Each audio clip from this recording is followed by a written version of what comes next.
Derrière les musées, archives, bibliothèques, champs de fouilles, monuments historiques, nous vous emmenons dans les coulisses du métier comme vous l'avez probablement rarement entendu. Bienvenue dans le podcast Art à Cœur, un podcast créé par les professionnels qui sauvegardent la culture. Chaque épisode donne la parole à un ou une conservatrice restauratrice qui nous partage sa vision du métier. Cette saison, je serai accompagnée de professionnels qui travaillent spécifiquement pour les collections publiques. On prend la place. Je m'appelle Siggy, ma spécialité c'est le support papier et je tiens une chaîne YouTube sur l'histoire de l'art et du patrimoine. Mais dans le podcast Art à Cœur, je lâche le micro dans les réserves. Sur ce, bonne écoute.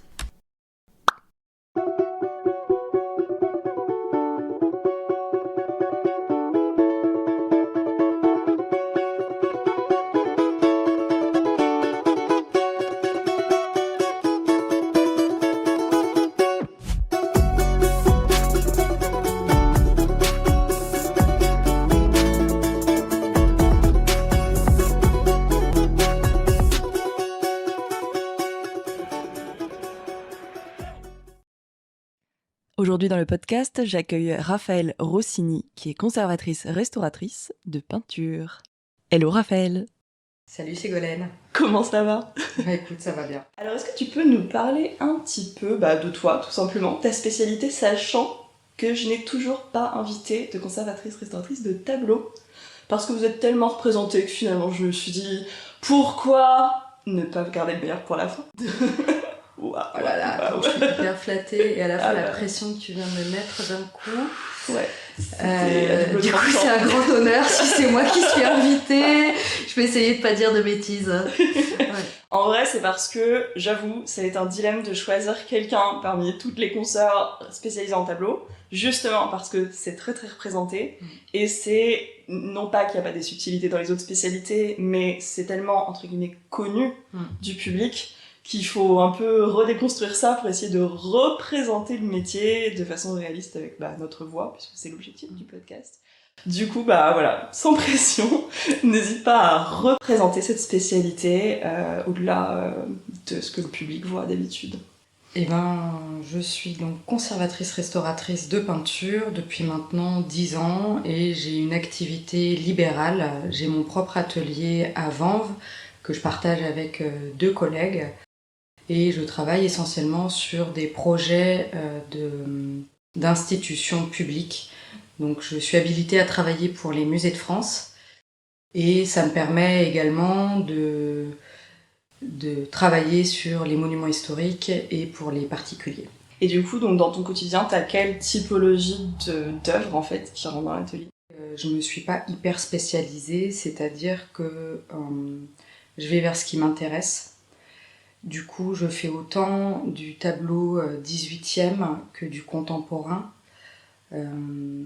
Et je fais autant du monumental que du petit format.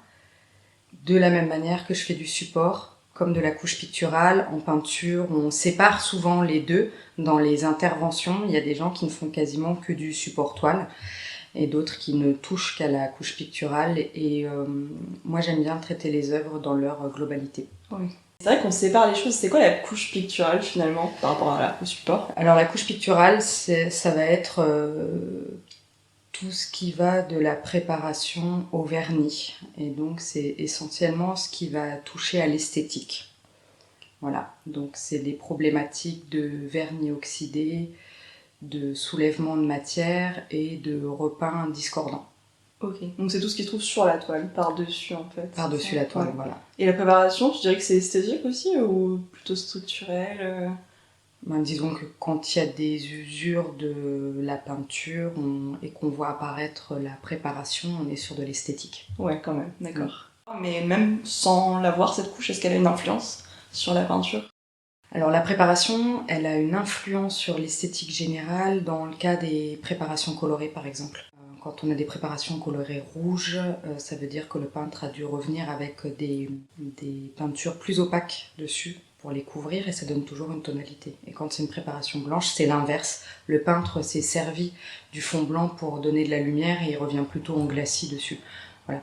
Donc du coup, nous en termes de restauration, Ça va pas changer grand-chose, que ce soit blanc ou rouge au niveau de l'esthétique. Par contre, pour la conservation, on a plus de problèmes avec les préparations rouges, généralement parce qu'elles sont plus poreuses et elles ont tendance à perdre en cohésion, c'est-à-dire à s'effriter dans le temps, à devenir un peu plus pulvérulentes et à se décoller de la toile. Et donc du coup, on sait que ce sont des préparations qui en plus vont être sensibles à l'eau.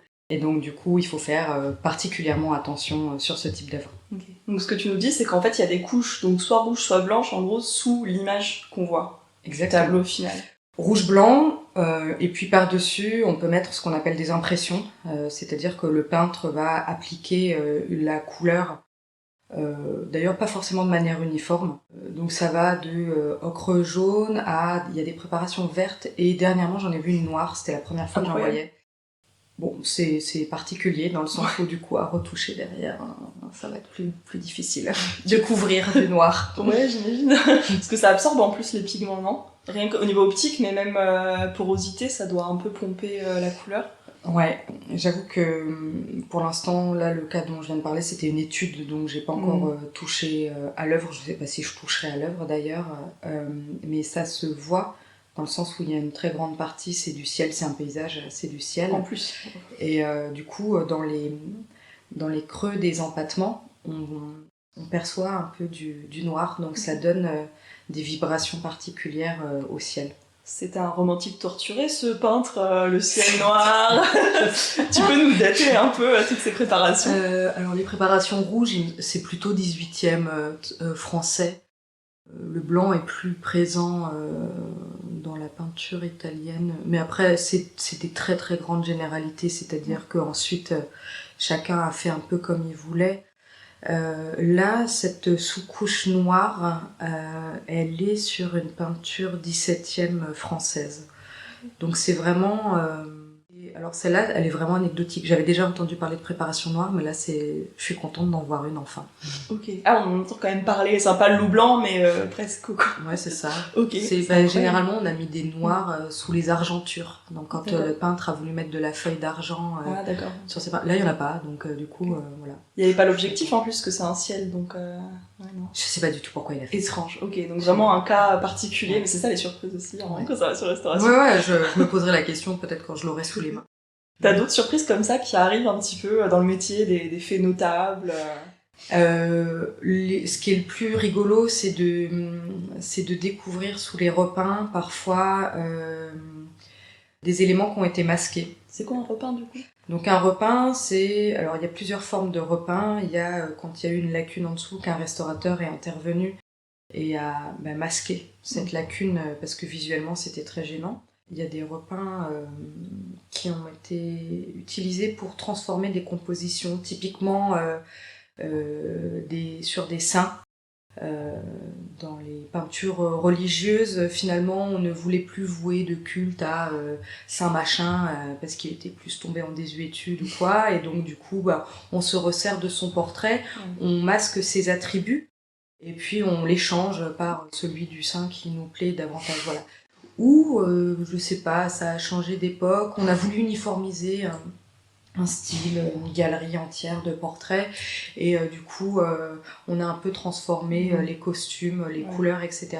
Et aujourd'hui par exemple à l'atelier, j'ai une collègue qui travaillait sur un tableau, un portrait 18e, et sous les repeints elle a découvert toute une partie du costume qui prenait énormément de place, un costume qui était très exubérant, et elle a découvert aussi de l'écriture, donc peut-être, c'est pas encore terminé, savoir qui est la personne représentée. Voilà.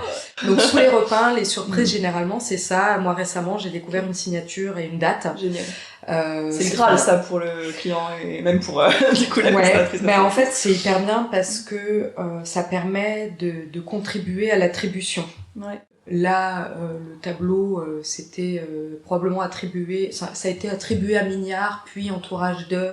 Donc il y avait eu des précisions sur ce qui pouvait être l'entourage de. Et il se trouve que moi, la signature et la date, donc ça, c'était marqué 1750, je pouvais pas lire le dernier chiffre. La signature était un peu illisible aussi, mais complètement masquée sous des repeints. Ça commence par un B, donc raté pour Mignard. Et après, ça va aider le conservateur en charge du tableau de faire des recherches sur qui peut être l'auteur, si ça l'intéresse évidemment, mais enrichir en tout cas un corpus d'œuvres sur un auteur peut-être méconnu. Ouais, c'est clair. Et pourquoi on cacherait une signature? Parce que c'est pour espérer que ce soit mignard, justement. Elle se voyait très mal. Elle a probablement été déjà beaucoup effacée par des interventions précédentes. Et donc, moi, je la vois parce que la technologie moderne fait qu'on a des lumières très fortes, très puissantes. Et du coup, en plus, c'est au moment de la réintégration que je l'ai vue. C'est-à-dire, c'est au moment où moi, après les étapes d'intervention sur le support, après les étapes de retrait des vernis, de retrait des repeints, au moment où je me penchais avec mes lunettes loupe pour la réintégration, je suis tombée sur... Ça faisait des mois qu'on avait l'œuvre sous les yeux. Et là, au moment d'avoir les loupes sur le nez et de mon pinceau dans la main, j'ai vu la signature. J'étais surexcitée. J'imagine tellement. Ouais. Alors, comment ça se fait que tu l'aies pas vu avant? C'est parce qu'on regarde trop autre chose? T'es concentrée sur... T'es concentrée pas du tout sur ça, en fait. T'es concentrée sur le geste que t'es en train de faire, sur le vernis que t'es en train de retirer. Et finalement, cette signature qui est apparue, elle est vraiment dans les tons, en fait, de la peinture qui reste. Elle est très abrasée. En fait, il a fallu que je fasse de l'imagerie derrière pour essayer de voir. Quand je dis de l'imagerie, donc j'ai essayé de voir, de faire des photographies sous UV pour voir si elle se détachait davantage, ce qui n'était pas le cas. Tant mieux, ça veut dire qu'elle est d'origine. J'ai essayé de faire des clichés aussi en infrarouge. Alors évidemment, comme j'étais sur une préparation rouge, l'infrarouge ne permet pas de voir grand-chose, mais ça m'a permis de voir que ça avait été gratté à côté, par contre. Donc, voilà. Donc c'est pas forcément une signature qui a été cachée par un repeint, mais plutôt usée par plein d'interventions, et du coup, les dernières interventions de retouche ont masqué complètement ce qui restait. Elle est juste en dessous d'une très grosse zone lacunaire sous laquelle ils y sont allés avec... je dis pas au rouleau parce que ce serait exagéré, mais bon, la zone au-dessus était vraiment, elle faisait, je sais pas, 30 cm par 20 et la signature était vraiment juste en dessous, donc je pense qu'ils ont été très débordants. Et ça les a pas gênés de revenir par-dessus ça. On peut penser à un champ de fouilles qui a été trop creusé par des poils à frire, voilà. Exactement, et donc du coup elle se voit plus, donc on finit par revenir dessus, on revient dessus et on oublie qu'elle a été là. C'est un très très bon thème à aborder, ça d'ailleurs, je sais pas si on y reviendra ou si tu vas en parler maintenant, mais le fait que notre geste il est pas du tout anecdotique et qu'à chaque fois qu'on remet la main sur quelque chose, on risque de perdre encore plus d'infos, téléphone arabe quoi. Et l'inverse est vrai aussi, c'est-à-dire que le temps de la restauration, c'est aussi le temps justement de redécouverte et de connaissance de l'œuvre qu'on a sous les yeux. Donc si l'artiste est connu, on enrichit ce qu'on connaît déjà sur lui d'un point de vue de la matérialité. Nous, on intervient surtout sur la matérialité. L'iconographie, je veux dire, elle est secondaire. On ne vient pas authentifier des œuvres. Donc je crois qu'on a surtout une connaissance de la matérialité et de la manière dont les artistes montent les couches. C'est-à-dire on sait typiquement que tel peintre a utilisé plutôt tel matériau, il venait en glacis, il faisait des juxtapositions, il mettait d'abord en place les formes avant de revenir avec des détails, il utilisait très peu de matière, etc. Ça, c'est des choses qu'on sait. Donc nous, on peut rapprocher ça sur un artiste et moins... je vais pas parler pour tout le monde. Peut-être que moi, je fais moins attention à l'iconographie et que je suis plus justement dans la stratigraphie. J'ai déjà entendu des conservatrices, restauratrices tableaux qui disent que y a des clients qui viennent leur demander un petit peu justement d'authentifier ou de faire de la recherche histo. Est-ce que déjà ça t'arrive à toi aussi et est-ce que tu dirais que c'est ton job ou en fait chacun... Alors, c'est pas du tout mon job parce que même si j'ai un master 1 en histoire de l'art, c'était il y a longtemps. Quand on parle tu es très vieille, bien sûr. Je suis extrêmement vieille.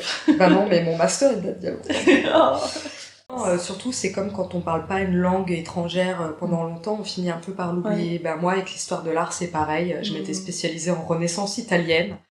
J'ai un peu fait aussi de Flandre 17e et j'ai des restes, on va dire, de ce qui m'intéressait le plus, notamment de la matérialité, ce qu'on apprend pas beaucoup dans des études d'histoire de l'art, c'est un autre sujet. Et du coup, je peux, quand on m'apporte une œuvre, je peux apporter mon œil d'experte, de conservatrice, restauratrice, c'est-à-dire justement de la matérialité.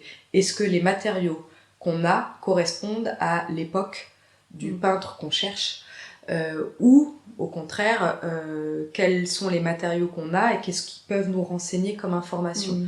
Donc le type de tissage, est-ce qu'il est artisanal, est-ce qu'il est régulier, le type de châssis, est-ce qu'il est fixe ou à clé, est-ce que le montage est d'origine, est-ce que l'œuvre a déjà subi des interventions.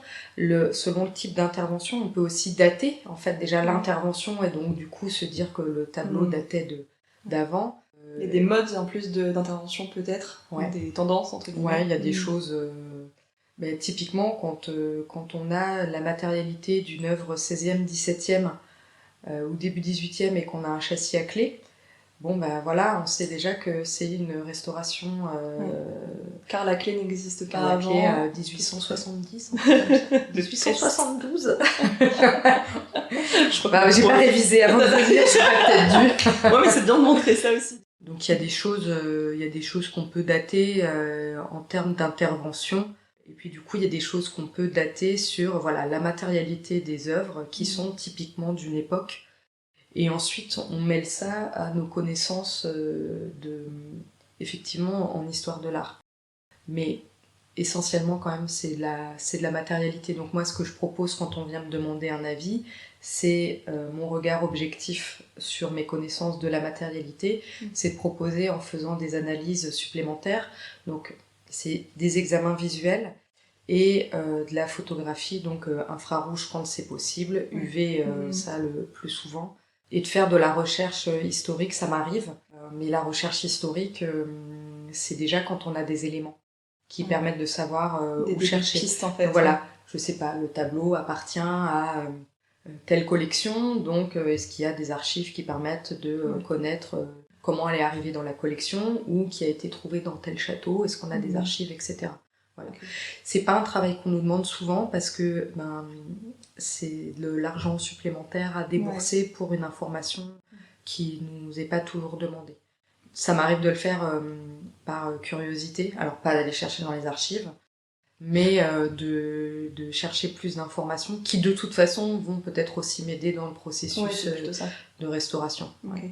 Tu penses que si les clients savaient que ça fait partie potentiellement de nos compétences, ils le demanderaient plus ou vraiment J'essaie de chercher s'il y a des cas où je le propose, mais en fait je le propose parce que de toute façon le client dira oui ou non. D'ailleurs que ce soit l'institution ou de l'institution au client privé. Ou si je vois que le tableau est attribué à, il y a eu des recherches supplémentaires qui ont été faites, mais on reste dans une attribution vague, je me dis ah super.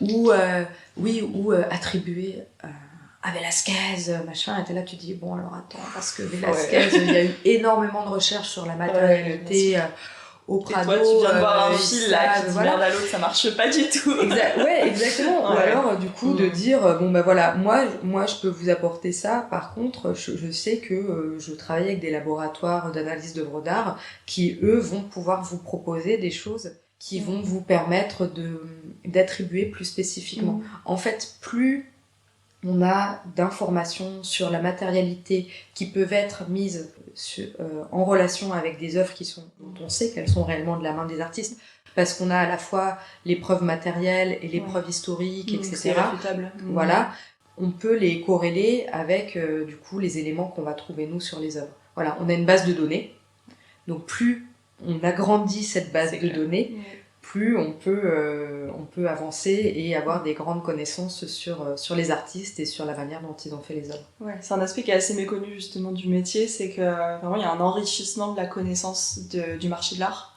Au-delà de juste valoriser l'œuvre parce qu'elle devient belle, etc. En fait, il y a une vraie valorisation immatérielle du coup. Parce qu'en opposition à la matérialité dont tu parles. Exactement. C'est tout un pan de l'histoire de l'art qui reste encore, à mon sens, à enrichir.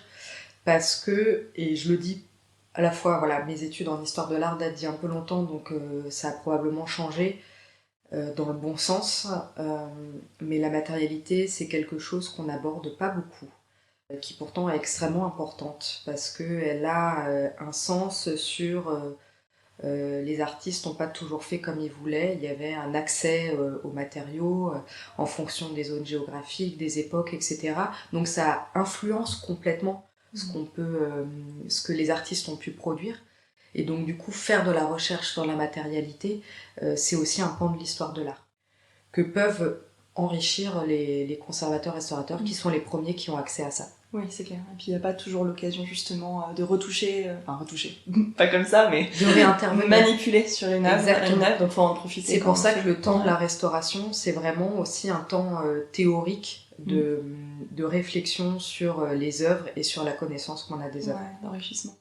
Est-ce que tu veux nous parler un petit peu de cas que tu as rencontrés, comme ça je te laisse libre de choisir ce que tu veux. Ah bah alors libre de choisir. Bah, du coup, je viens déjà un peu d'en parler d'un, mais cette année, j'ai eu l'occasion de traiter un tableau qui représente la Sainte Famille, qui était donc attribué à Mignard et qui est conservé à l'église Saint-Hermelan de Bagneux. Donc c'est une œuvre datée de la moitié du XVIIIe siècle, qui était dans un pas très bel état. Esthétiquement déjà, qui était vraiment pas très chaotique, qui avait été beaucoup repeinte. Les repeints étaient très visibles parce qu'ils étaient pas de la bonne couleur, donc soit parce qu'ils ont déjà pas été posés de la bonne couleur, ou soit parce qu'ils ont vieilli, et ils vieillissent pas du tout de la même manière que la peinture, et donc du coup ils se voient énormément. Des vernis qui avaient été posés très hétérogènes et qui étaient vraiment très bruns. C'était des vernis colorés peut-être en plus, non? Mais même pas des vernis qui avaient mal adhéré en plus à l'œuvre et qui donc du coup faisaient des espèces de taches. Vraiment c'était j'appelle ça du caramel. C'est très imagé. Ouais. Tu sais, un espèce de caramel qui a fait des grosses taches partout. Donc c'est une œuvre qui aussi avait des problèmes de support. L'œuvre avait été rentoilée dans le passé, c'est-à-dire qu'on lui avait collé une nouvelle toile de renfort. Et en fait, le rentoilage, la colle, s'était désagrégé par endroits, et donc du coup, ça faisait des cloques. Et puis des cloques qui s'étaient bien déformées, donc mais il était temps de le restaurer, ce tableau, en fait. Caramel en ébullition, alors. Ouais.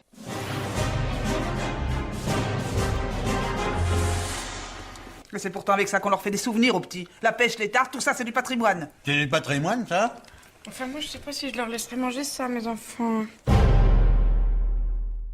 Alors, il n'y avait rien de menaçant, c'est-à-dire que l'intégrité physique, on va dire, n'était pas menacée, mais il était temps d'intervenir parce que déjà, le tableau était très beau et ça aurait été dommage de le laisser dans cet état-là, et ensuite parce que quand on n'intervient pas, le risque c'est que l'œuvre se dégrade davantage et que les interventions soient de plus en plus lourdes. Voilà. Donc sur ce tableau, je suis intervenue avec ma collègue Alice Oran, avec qui je partage mon atelier. Et on l'a d'abord débarrassé de ses repeints, de son vernis, pardon. Donc la première étape, c'est le décrassage. On retire la poussière, la crasse qui s'est accumulée au fur et à mesure des années et qui nous permettent déjà d'accéder un peu plus à l'image, à la voir davantage avec des contrastes. Et ensuite, on a retiré donc les vernis oxydés et les repeints. Et là, on s'est rendu compte que l'œuvre avait été agrandie, c'est-à-dire qu'elle a été rentoilée sur un format plus grand qu'elle ne l'était à l'origine, et que donc du coup tous les bords étaient imaginés. Alors c'est pas grand chose, c'était de 3 cm à chaque fois, alors probablement juste pour pouvoir être remis dans le cadre dans lequel c'était. Au lieu de couper le cadre, ils ont agrandi le tableau. Bref, c'était un choix. Cadre du coup. Non, même pas. Je comprends pas. Il était plus grand que son cadre du coup. Je sais pas, ça c'est une hypothèse. C'est vraiment c'est un boulot sur lequel on travaille quand même beaucoup à l'hypothèse, qui viennent se confirmer ou pas par la suite. Donc ça, c'était déjà un gros travail de purification pour retrouver un peu une image plus en adéquation, en tout cas avec ce qu'a imaginé le peintre au départ. Et ensuite, c'était le travail de reprise de support, c'était de reprendre les cloques. On a fait le choix de pas retirer la toile de renfort, parce que c'est une étape qui est possible, mais très interventionniste, et on a jugé qu'on pouvait résorber les cloques par injection d'adhésif, parce que le reste du rentoilage tenait très bien en fait. Et donc ensuite, une fois que tout ça a été fait, on a pu mastiquer les lacunes, reprendre un peu les mastiques anciens, vernir et enfin, la dernière étape, celle qui est toujours la plus impressionnante, c'est la réintégration. Celle qui nous fait des beaux avant-après. Attends, après le vernis? Ouais. C'est le moment d'expliquer un truc chelou là. Le vernis n'est pas après la peinture normalement. Ouais. Le vernis, il fait un sandwich. On fait vernis, retouche, vernis, c'est-à-dire qu'on isole le tableau pour que nos interventions soient réversibles. On pose les retouches sur le vernis, voilà. Pour éviter justement le grattage de signature, on ne voit plus à la fin la peinture. Exactement, et puis Isole. aussi parce qu'en fait on en a besoin pour la retouche. Le vernis il sert pas uniquement à isoler notre travail, il sert à saturer en fait les couleurs. La saturation, ça veut dire que en fait il faut imaginer quand on renverse un verre d'eau sur du bois, et ben soudain le bois devient plus foncé et les contrastes sont augmentés. Et ben c'est exactement la même chose avec un vernis, voilà. Ça renforce vraiment les couleurs, les contrastes, ça donne de la profondeur. Le vernis sert à ça, c'est pour ça que le peintre l'a posé probablement, c'est pas juste une couche de protection. Et donc du coup, on a nous aussi besoin de revernir. 1, parce que le peintre l'avait fait. 2, parce que ça renforce la saturation. Et 3, parce que ça isole notre travail. Voilà. T'aurais un risque en fait de pas faire la retouche de la bonne couleur si tu vernissais pas avant, c'est ça? Exactement. Ouais. Okay, d'accord. Ça, et puis en fait, l'œuvre étant vieillie par les années et par les interventions précédentes, il y a parfois aussi des blanchiments, c'est-à-dire qu'ils sont très légers en surface, où la matière est devenue très poreuse, donc elle réfléchit plus du tout la lumière de la même manière. Et donc du coup, on a besoin de retrouver en fait vraiment cette saturation. Tu pourrais expliquer un petit peu juste pourquoi ça réfléchit plus de la même façon? Pourquoi ça devient poreux par endroits comme Alors, c'est des phénomènes optiques. Donc en fait, la lumière, quand elle arrive sur une surface, elle est réfléchie par la surface. Plus la surface est lisse, plus la réflexion nous fait apparaître la surface brillante. Plus la surface est poreuse et donc plus la lumière est réfléchie dans plus de directions et donc du coup la surface nous apparaît mate. Voilà. C'est des phénomènes optiques qu'on doit maîtriser quand il s'agit en fait d'intervenir avec des vernis. Ouais. On se contente pas juste de vernir pour vernir, non. Justement il y a plein de paramètres différents. Exactement. Et des zones différentes, c'est bien de le rappeler parce que on peut avoir souvent ce côté un petit peu, quand on connaît pas le métier, généraliste quoi, genre couche par couche, quand on sait qu'il y a des couches. Alors qu'en fait, d'un centimètre carré à l'autre, tout est très différent en fait. Ouais, une peinture c'est hétérogène. Parce que les matériaux sont hétérogènes, d'un pigment à l'autre, il n'y a pas la même quantité de liant qui a été utilisé, parce que le peintre en cours de travail peut avoir appliqué des vernis sur certaines zones et pas d'autres, parce que l'œuvre a vieilli aussi de manière hétérogène, elle peut avoir été conservée dans un lieu identique toute sa vie, mais il se trouve qu'il y a des hétérogénéités qui sont créées, il suffit qu'il y ait un courant d'air en partie basse, etc.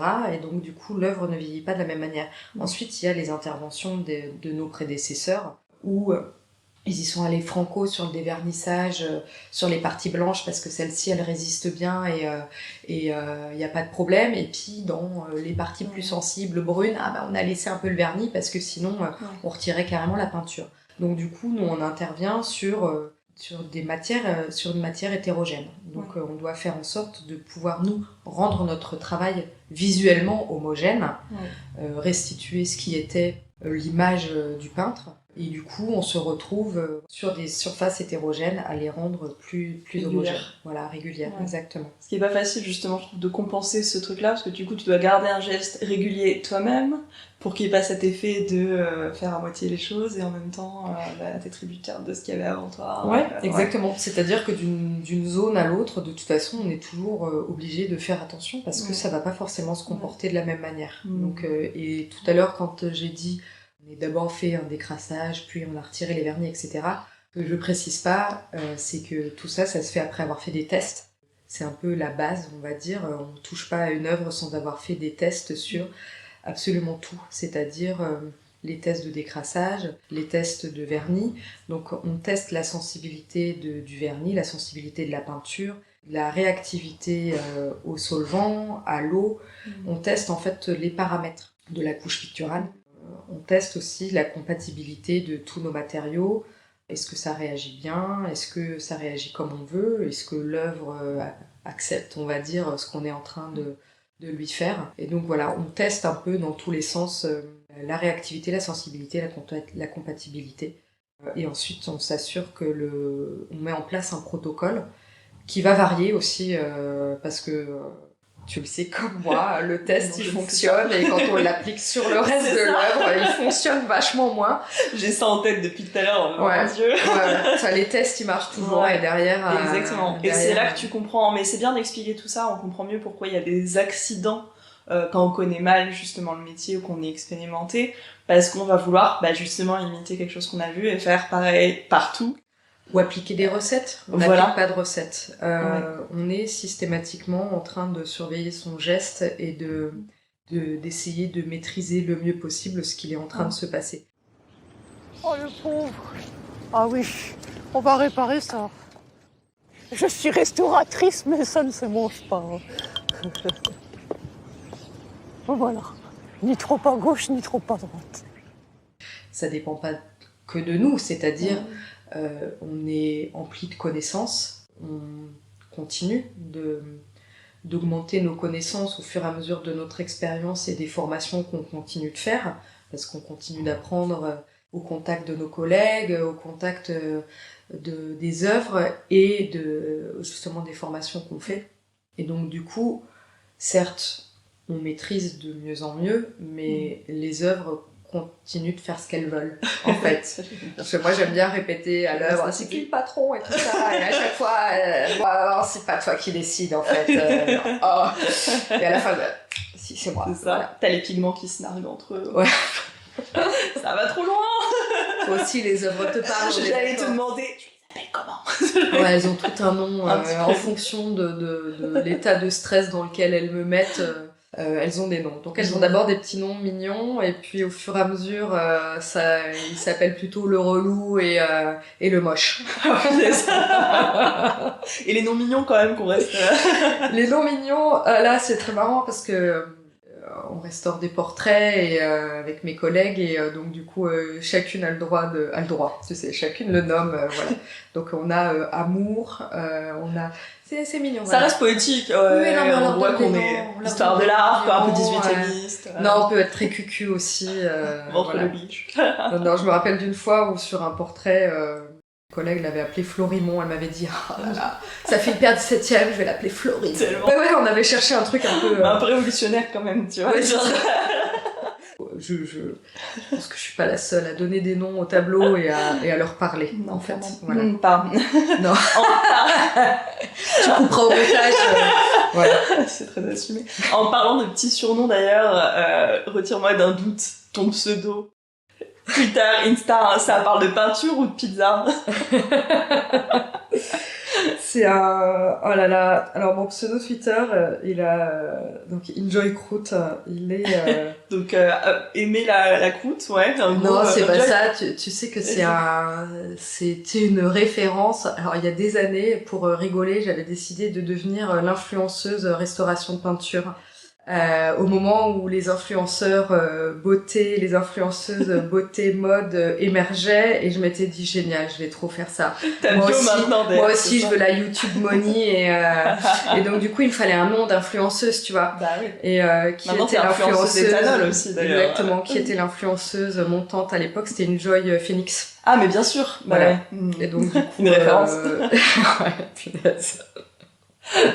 Donc du coup, c'était Faut pas croire, on n'est pas si snob. Non, dans non, ce mais attends, métier, on regarde, c'était un brainstorming avec plusieurs oui. personnes en plus. Ah hein. ouais, carrément. C'était parti sur des blagues. Ah, je pense que je pourrais te le retrouver sur Twitter. À fond. C'était des jeux de mots. On est parti sur des jeux de mots à plusieurs. Et là, on a dit Enjoy Croûte. Et là, j'étais ok, bingo, banco, voilà. Écoute, depuis qu'on a vu on refait un Marvel mais avec des noms de restauratrices, genre il y avait quoi? Il y avait des trucs incroyables, genre blague, je sais plus, mais c'était génial. Franchement. Voilà. Donc, Ok. on essaye de Enjoy donner une vision moderne de C'est la bien. restauration et de dépoussiérer un peu tout ça sans mauvais jeu de mots. Oui. En tout cas, j'ai l'impression que le public a un peu une image vieillotte de ce qu'on peut faire.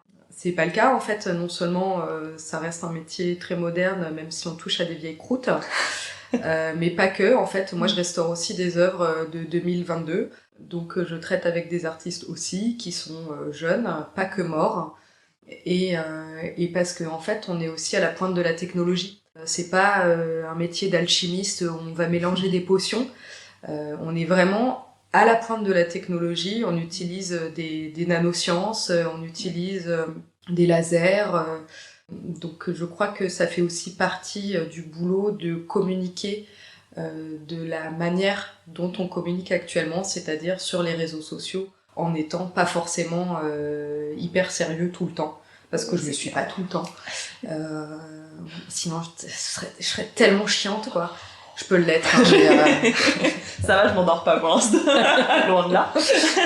Et de continuer à se former aussi, d'ailleurs, dans les spécificités que tu viens de dire, justement le fait qu'on reste à la pointe, etc. Ouais, t'en as sûr. parlé tout à l'heure, c'est bien de le préciser. Ouais. Ça, tout ce que je sais ne vient absolument pas que de mes études. J'ai beaucoup appris derrière, parce que je participe à des workshops, je participe à des webinaires.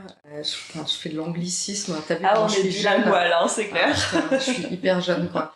Voilà. Et parce que ça permet, en fait, de toujours proposer les meilleurs traitements possibles pour les œuvres. Voilà. Ouais. Et se remettre en question, ce qui n'est pas simple quand on est justement dans une pratique indépendante, malgré le partage avec les collègues. Ça doit bien aider aussi. Se remettre en question, c'est tout le temps, en fait. La base, Est-ce que ce que je fais, c'est le mieux pour l'œuvre? Est-ce que je pourrais mieux faire?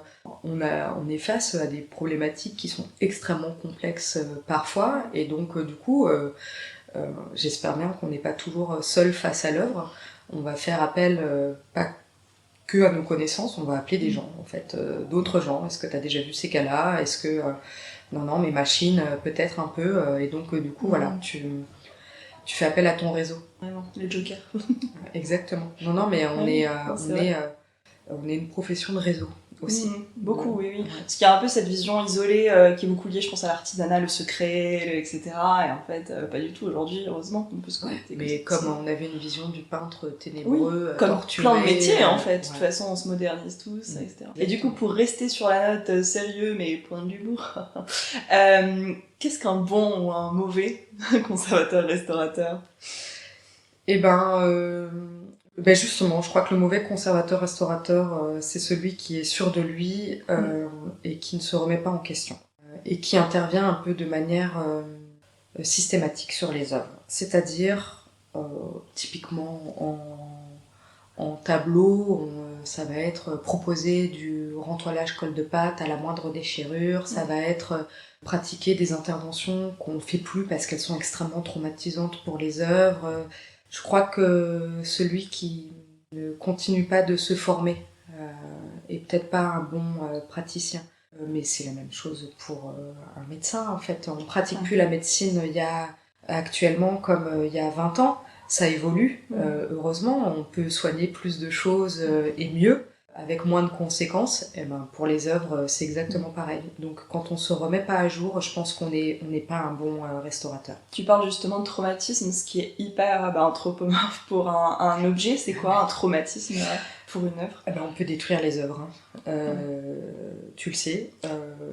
En papier peut-être... non, mais même pas qu'en papier. Je pense que...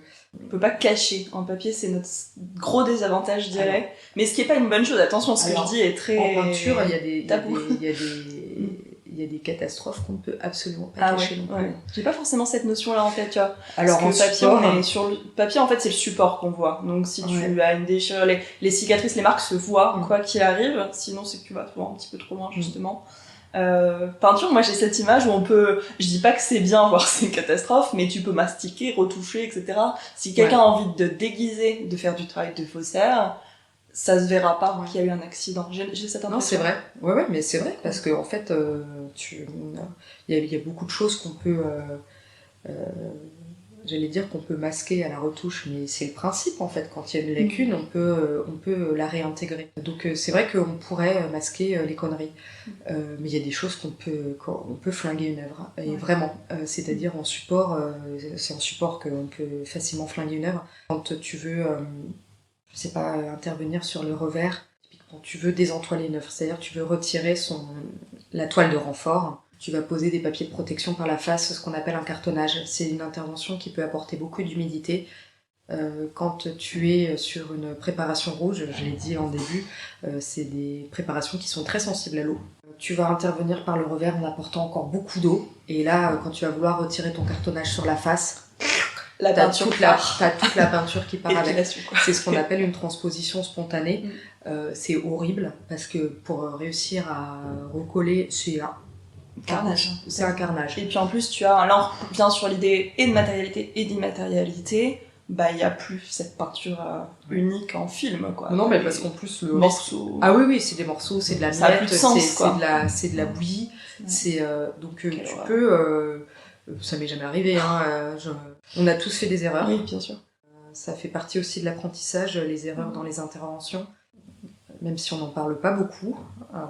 Mais on a tous fait des erreurs. Par contre, voilà, je pense qu'on fait de l'erreur contrôlée, on va dire. Justement parce qu'on fait des tests, on fait de l'erreur contrôlée et on fait de l'erreur qu'on peut rattraper.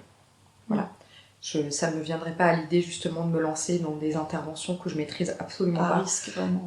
Voilà, je fais des choses que je sais faire et quand je veux faire des interventions que je pense être bonnes pour l'œuvre mais que je ne maîtrise pas, et ben, je fais appel à des gens qui eux savent le faire et qui vont m'apprendre à le faire. Ouais, voilà. Gros paramètre ça aussi à retenir sur le métier. Je pense cette humilité toujours de non seulement appeler les gens pour partager la connaissance mais aussi savoir parfois déléguer et se retirer, quoi. Ouais, il faut savoir s'arrêter. Il faut savoir s'arrêter, il faut savoir demander de l'aide et il faut pas avoir un gros ego qui dit il y a pas de problème, je sais le faire. Ça m'arrive. Hein. Ça m'arrive de dire ah non mais attends, ça je peux mieux le faire et tout. Mais typiquement sur de la retouche et puis là tu vas faire le geste de trop. Mais encore une fois, c'est des choses où comme c'est réversible. Ouais. C'est pas très grave, mais il y a des fois t'es là dans un délire vraiment du bris, tu te dis je peux mieux faire et là tu gâches un peu le truc. On a tous le pire exemple en tête, amateur pour le coup, du Christ de Blois, le Christ singe. Alors là on est vraiment, mais c'est bien, c'est la caricature justement par quelqu'un qui connaît pas le métier, qui au-delà de l'ego, c'est, je pense, la panique qui monte. Mais moi, je vois ça, et en fait, moi, ça me... Je partage la panique de la personne. Oui, je pense qu'elle était terrifiée, cette dame. Ouais, la dame amatrice. Ouais. Parce qu'on l'a fait passer pour sénile, qui s'est battue. Non, je pense qu'elle était, à mon avis, à dire... Je vais pas la défendre, c'est une bêtise. Oui, je veux dire, c'est une bêtise, c'est-à-dire, il y a un process raté dans la prise en charge d'une œuvre qui devait être restaurée. Ouais. Mais la personne qui a bien voulu faire, on en a plein en France aussi, hein, des gens qui veulent bien faire, notamment dans les églises, avec les paroissiens qui veulent toujours bien faire. Parce que là, on voit la petite partie qui est montrée dans les médias, mais il y en a tout le temps, en fait. Il y en a tout le temps, ouais. Et en fait, qu'est-ce qui s'est passé ? Elle a voulu retoucher. Et puis, c'était probablement pas tout à fait la bonne couleur, donc elle a voulu ajuster. Puis d'abord, on déborde un tout petit peu. Et puis ensuite, on se rend compte que ça va pas du tout. L'œil qu'on a fait est plus gros, donc... plutôt que de recommencer, elle a voulu ajuster un petit peu l'autre. Je sais pas à quel moment elle en est arrivée à ce truc immonde, je veux dire. Oui. Normalement, elle aurait dû s'arrêter bien avant. À quel moment elle s'est pas rendue compte qu'elle était en train de faire un truc super moche qui ressemblait pas à l'original. La spirale infernale, je pense. Ouais, mais il a dû y avoir une panique. Après, pour éviter cette panique très simple, il suffisait de prendre une photo avant pour savoir à quoi il ressemblait. Hein. Gros conseil dans tous les cas. Conseil madame, si vous voulez refaire de la restauration. C'est ça. C'est terrible. Non, faites pas ça chez vous. Non, en fait, c'est pas un conseil. Mais non, mais gros paramètres, on prend des photos rien dans les premières étapes de en vrai, c'est un... Parce qu'on c'est un vrai travail. Non, mais en vrai, c'est un vrai travail. C'est pas une petite passion d'amateur où chacun peut, parce qu'il a vu un tuto sur YouTube ou qu'il a entendu dire que ils font ça avec de l'éthanol ou de l'acétone, bim, un petit coton. Et encore, je suis gentille quand je dis de l'éthanol ou de l'acétone, quand c'est pas de la pomme de terre et de la mie de pain. C'est ça. Ou du savon de Marseille. Aïe. Ou de la crème Nivea. Ouh là là, est-ce que tes yeux non, donc Ceci dit, mais... Tu mets de la vaseline, tu masques le tableau, ça va le détendre. J'ai entendu ça. Non, c'est vrai, Ouais, incroyable. on m'a raconté ça, j'étais Bah, comme le horrifiée. cuir, quoi, c'est un peu l'idée, Ouais. ce qui est une très bonne chose même pour les cuirs anciens, mais Non, je suis parfois horrifiée de savoir ce que les gens ont pu faire avant, qu'ils ont tout est entendu possible, dire, ouais, c'est voilà. différent. Donc non, c'est un métier, il nous a fallu beaucoup d'études pour en arriver là, beaucoup d'expérience. Quand on est jeune diplômé, on n'opère pas immédiatement un chef-d'œuvre. Je fais exprès de faire la comparaison parce qu'en vrai, avant d'avoir les cas difficiles et les chefs-d'œuvre, il faut passer par des peintures plus modestes avec des problématiques plus simples qui nous permettent d'apprendre, de continuer à apprendre avant d'avoir la main, l'expertise et la confiance pour intervenir sur des œuvres de plus grande importance, on va dire. Sûr. Et avec une moins grande marge d'erreur en plus quand tu commences par des choses très simples. Et quand même il y a des erreurs, c'est très bien que tu le reprécises. Et moi aussi, j'espère qu'un jour on pourra être beaucoup plus transparent sur ces erreurs.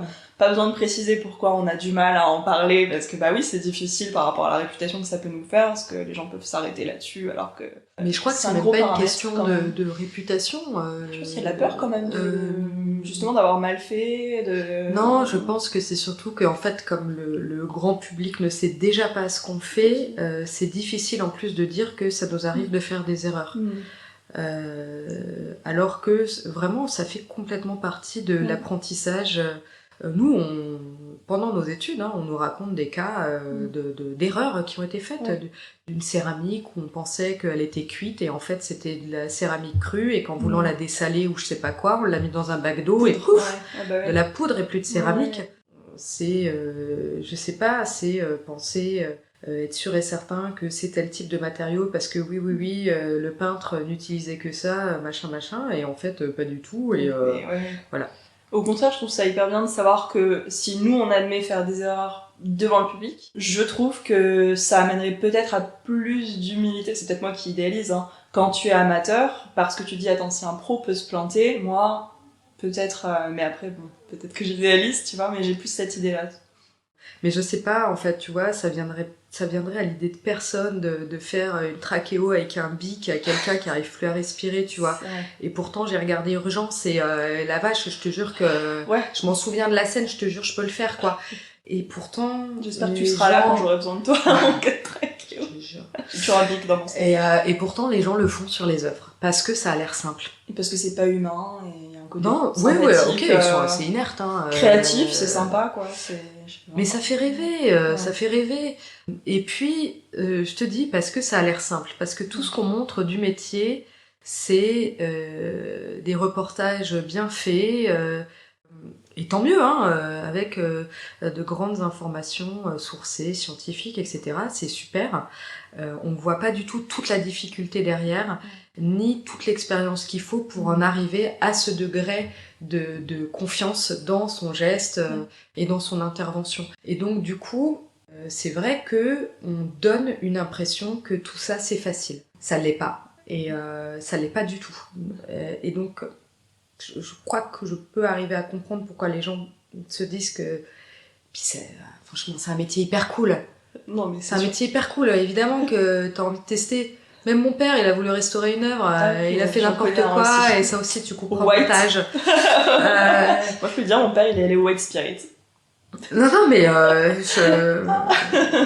mais c'est tentant, enfin. Ouais, on te le vend. Et surtout, on te le vend en magasin, bricolage. Comment je nettoie un tableau, le vendeur, il dit, non, mais il y a des white, quoi. Non, mais il y a des produits qui s'appellent nettoyants pour tableau. En plus, Donc, ça fait pro, c'est... Non, mais je te dis, mon père l'a fait sur une œuvre qu'il a peinte, la toile était détendue, et je lui avais dit, je te le ferai, je viendrai te faire ça. Il a pas su attendre, et en fait, il était hyper impatient, et il s'est dit, et il a voulu faire tout seul. Pour te rendre fier, tu sais, regarde ma fille, moi aussi. Non, mais après, je m'en fous, c'est une œuvre à lui, tu vois. Oui, c'est ça il fait bien ce qu'il veut sur un truc qu'il a fait. J'étais là, genre, c'est dommage, c'est pas comme ça que j'aurais fait. Mais ça, en vrai, je l'ai engueulé. En vrai, je l'ai engueulé. Tu m'étonnes. Il devait pas être finot après. Non, mais c'est marrant parce que Tu vois, moi, ça me viendrait pas à l'idée de, par exemple, de restaurer une œuvre qui n'est pas de ma spécialité. C'est-à-dire, j'y connais vraiment rien dans les spécialités des autres. Je vois à peu près ce que vous faites, etc. On a les grandes bases, on a tous les grandes bases de ce qu'ont fait les autres dans les autres spécialités, mais ça me viendrait pas à l'idée de le faire moi-même parce que je sais pas du tout comment les matériaux dans les autres spécialités ça réagit. Donc moi, je connais la chimie de mes matériaux, je connais la chimie des matériaux que j'utilise, qui est aussi souvent les mêmes matériaux que vous utilisez, mais ça me viendrait vraiment pas à l'idée de le faire moi-même parce que j'aurais trop peur de faire une connerie en fait. Moi, je pète une céramique, je m'amuse pas toute seule à essayer de la recoller, en fait. Bah, il y a souvent ce truc aussi de... D'ailleurs, c'est comme ça que c'est vendu, les choses un peu toutes préparées commerciales, où t'as l'impression que c'est pour tout, alors qu'en fait, c'est le geste qui va beaucoup influencer, c'est pas le produit qui va être ta solution. Ah bah oui. C'est la façon dont tu utilises ces produits. Et en effet, on a des produits communs, mais on les utilise mais oui. tout pareil, Et puis même, en fait... nous, on a des résines qui peuvent être à la fois des adhésifs, des vernis. En fait, l'utilisation qu'on en fait, elle dépend complètement de l'œuvre. Effectivement, il n'y a pas de recette toute faite. C'est vraiment nous qui choisissons les protocoles qu'on fait sur les œuvres, en fait. J'aime bien justement, maintenant qu'on a bien abordé le fait qu'en fait ta main, tu l'as fait tout au long de ta carrière, revenir un petit peu du coup en arrière. Tu t'es formé où, toi? À la base, faut bien commencer quand même quelque part. À la base, eh ben, écoute, moi j'ai fait l'université Paris 1. Il y a une formation, il y a un master, voilà, qui est accessible par... J'ai envie de dire, à l'époque, c'était par concours. À l'époque. Putain, à l'époque. De mon temps. De mon temps. Jadis. On vit dans les choses anciennes. Ma petite fille, tu sais, de mon époque. Maintenant, je crois que c'est... J'ai pas réellement compris ce que voulait dire Parcoursup, ça a l'air chiant, mais je crois que maintenant c'est des dossiers Parcoursup, je sais pas quoi. Voilà. Moi avant il y avait des épreuves d'admissibilité, voilà, et un entretien oral pour accéder donc à cette formation dans laquelle on rentrait en L2, donc licence en deuxième année. Voilà, il faut, je crois que c'est encore le cas, avoir fait des études avant, c'est-à-dire une première année de histoire de l'art, chimie, médecine. T'as fait quoi, toi, du coup ? Moi, j'ai fait de l'histoire de l'art, en fait. Donc, quand j'ai voulu préparer les concours, j'ai essayé de préparer plusieurs écoles pour augmenter mes chances, on va dire, de devenir conservatrice, restauratrice. Donc, j'ai préparé également le concours de l'Institut national du patrimoine. Et il se trouve que à ce moment-là, le concours de l'INP était accessible qu'à partir de 20 ans. T'avais quel âge ? Tu sortais du bac, c'est ça ? Ouais, je sortais du bac, donc moi j'avais 18 quoi. 17-18, donc il fallait faire quelque chose en attendant. J'avais pas spécialement envie de faire la fac, parce que, je sais pas, je crois que je voulais rentrer dans une école et pas faire un cursus universitaire. La fac avait pas une très bonne réputation à l'époque, et du coup je visais vraiment l'INP. Et donc, en attendant de pouvoir passer le concours, je me suis inscrite en histoire de l'art à Paris 1. Et puis, il y a eu un changement il y a eu le système LMD qui est apparu, le licence, master, doctorat. Donc, soudain, mon doc d'histoire de l'art ne servait à rien. Déjà que je sais pas s'il allait servir à quelque chose un jour. Je savais pas pourquoi t'étais là. Ouais, c'est ça. Et donc, je me suis dit, merde, si je deviens pas restauratrice, il me faut au moins une licence. Donc, je suis allée en licence, et puis j'ai passé les concours, je les ai pas eu tout de suite, donc je me suis retrouvée en master, et puis j'ai pas eu les concours. Qu'est-ce que je fais ? Je vais être historienne de l'art. Ouais, c'est ça. Et donc, en fait, j'ai commencé à redoubler exprès. Parce que sinon j'étais là en train de me dire mon Dieu mais... T'as redoublé 1 an ? J'ai redoublé 2 fois je crois. Le sabotage pour réussir, non mais c'est hyper intéressant. Et parce que en fait ma licence, j'ai redoublé ma licence parce que en fait j'ai pas eu le concours et que je voulais pas aller en master. Je me suis dit mais en fait je veux pas devenir historienne de l'art. Tu voulais même pas le diplôme tant qu'à être là. Ouais c'est ça. Genre, donc j'ai redoublé ma licence et puis après j'étais là genre en fait vas-y va en master. J'avais pas du tout envie de rédiger un mémoire. Oui, c'était ça surtout. Ouais, c'est ça. Rien t'empêchait d'avoir un master en histoire de l'art, puis en conservation-restauration. Ouais, mais moi, en fait, le problème des études d'histoire de l'art à ce moment-là, c'est ce que je te dis, c'est ça s'intéressait pas à la matérialité. Donc, c'est cool, l'histoire de l'art, mais moi, ce qui m'intéressait, c'était la matérialité. Même si ce n'est que théorique, c'était la matérialité. J'ai donc fait un mémoire d'histoire de l'art sur la matérialité des fresques de la chapelle Sixtine. Putain, la meuf, vraiment, qui a choisi un sujet hyper simple. Je sais pas du tout pourquoi il a été accepté comme sujet de master. Là, on prenait ça les historiens. C'est ça. Immatérialité, bon.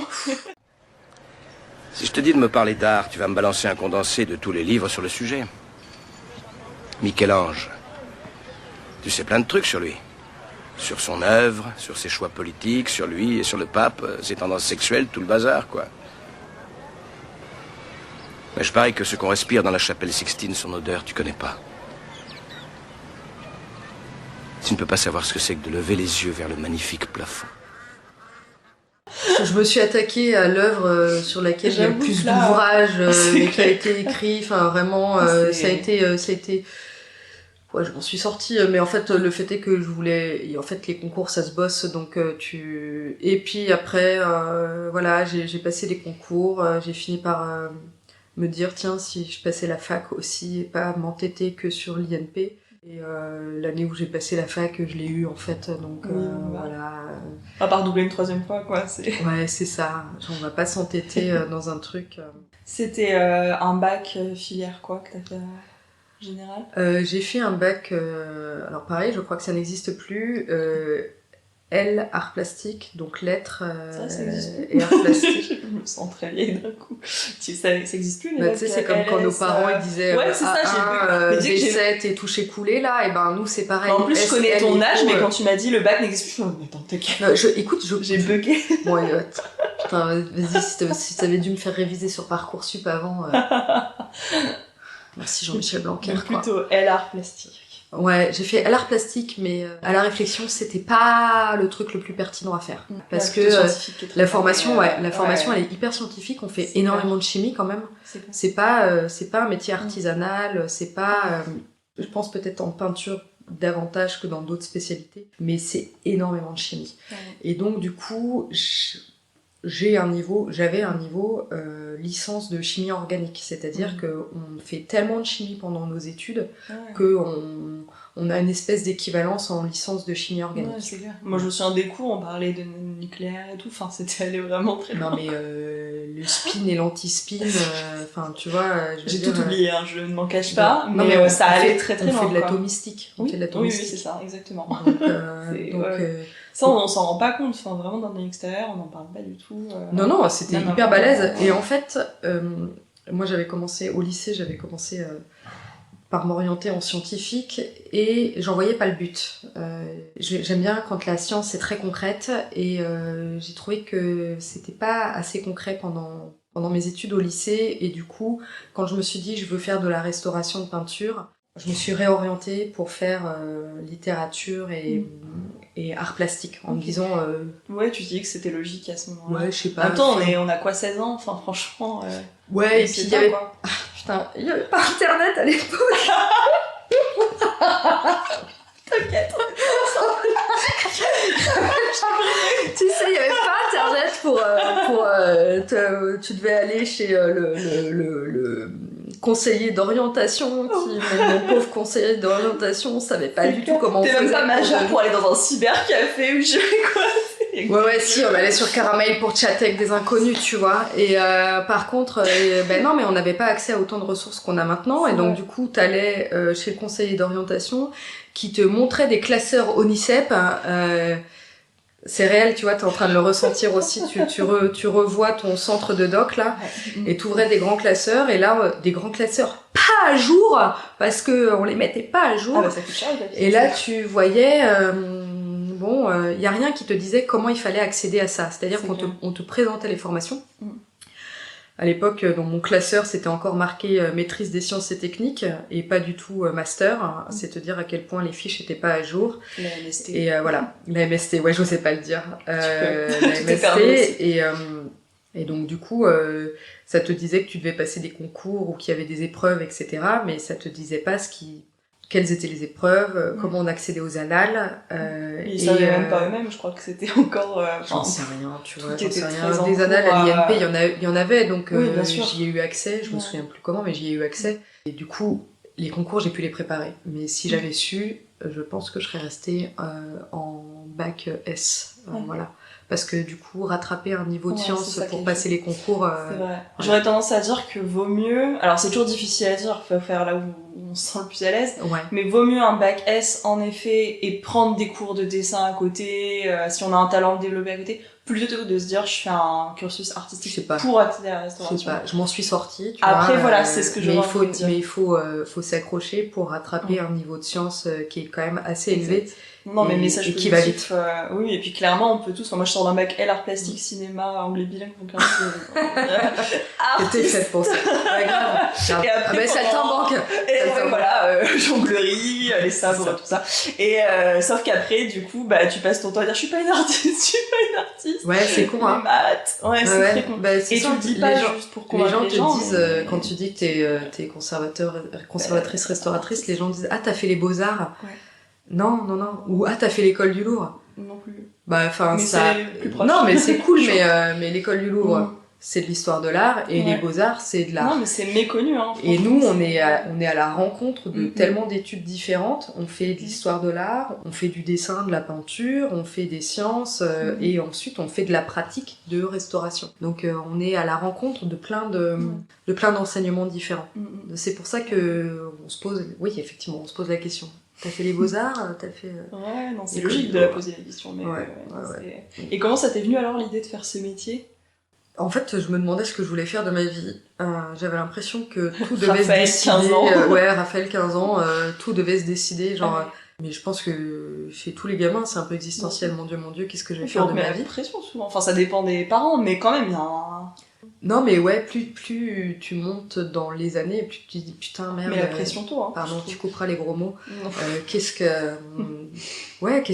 que j'aime en fait ? Qu'est-ce que je veux faire ? En plus, t'as l'impression que toute ta vie va être définie par ça. C'est-à-dire que tu dois choisir un métier et tu le feras toute ta vie. C'est en ça que je dis que t'as la pression. Ça veut pas dire forcément qu'on te laisse pas jouer tranquille et tout, mais oui, il y a ce côté, t'as l'impression que c'est pour la vie. Ouais.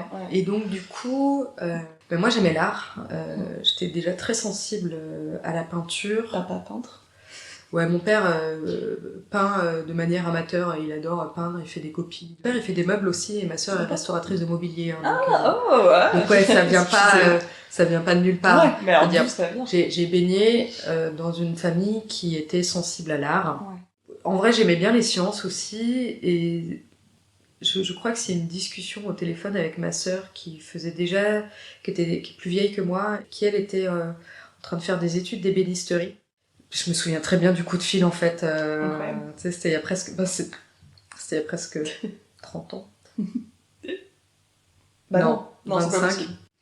Ouais, quel âge j'ai. N'exagère pas. Ouais, c'est clair. C'est le running gag de l'épisode. Ouais, c'est ça. Elle est très vieille. Super vieille. Ma sœur m'a dit, mais tu devrais trop faire de la restauration de peinture. Vraiment ça. Alors qu'elle était pas encore peut-être qu'elle avait déjà le projet de devenir restauratrice. C'était pour se donner du courage. Ouais, probablement. Ouais, c'est ça. Elle a fait ça où, elle, du coup, pour apprendre à l'INP. Ah ouais. Ouais. Elle a fait une formation en ébénisterie avant, et ensuite elle a eu les concours à l'INP. Donc voilà, je crois que c'est elle qui m'a dit, ça t'irait bien de faire ça, et là j'étais là genre, ah ouais. Mais carrément, en fait. Ouais. Mais c'est trop ça, c'est exactement ça que je veux faire de ma vie. Capté, quoi. Ouais. Parfois, il faut justement cette personne, en plus, en qui t'as confiance, a priori, tu dis bon. Ouais, et en fait, ça a fait sens. J'étais là, genre, ok, je vais faire ça. C'est là que j'ai changé de filière au lycée, et qu'après, je suis montée à Paris, quoi. Provinciale et montée à Paris. Enfin, c'est chill. Qu'est-ce que t'aimes le plus dans ce métier, alors ? Qui prennent une forme différente chaque jour, qui soit un métier à la fois complètement de réflexion et uniquement de geste final. Il y a beaucoup de réflexion. J'adore résoudre des problèmes, en fait. Et ce métier, c'est ça, c'est résoudre des problèmes, trouver la meilleure solution pour restaurer une œuvre. J'avoue qu'en plus, parfois, quand j'ai trouvé comment il fallait faire, qu'est-ce qui était le mieux, du coup j'ai plus envie de restaurer l'œuvre, genre oh non c'est bon j'ai trouvé. Je comprends tellement ça. C'est bon, j'ai trouvé que quelqu'un d'autre le fasse, là moi c'est bon, j'ai eu ma satisfaction. Voilà. Donc non c'est ça, j'aime voir des jolies œuvres aussi, voir des jolies œuvres. T'imagines la chance incroyable qu'on a. J'imagine assez mal, ouais. On a des œuvres d'art toute la journée sous les yeux, et nous on a le droit de les toucher. Et je te dis, il n'y a aucune journée qui se ressemble, donc ça c'est vraiment super. Et j'adore être indépendante. Pas de patron, j'ai pas d'horaire, j'ai pas de bureau, j'ai pas de hiérarchie. Et du coup, j'organise mon temps comme je le veux. Si j'ai pas envie d'aller bosser, je vais pas bosser. Et si j'ai envie d'aller bosser à 11h, je vais bosser à 11h. Et ça, c'est vraiment un gros kiff tu vois, de te laisser porter par ton boulot et de te laisser porter par les œuvres. Parce que quand je dis que j'adore résoudre des problèmes, parfois les solutions te viennent même pas quand t'es devant l'œuvre. Il suffit de laisser un peu reposer le truc et à un moment la solution t'apparaît, tu vois. Genre, je devrais faire comme ça, je vais essayer ça, et voilà. Et ça, je trouve que c'est assez plaisant. Franchement, quel beau mot pour terminer cet épisode. Liberté. Et indépendance. Ah ouais, carrément.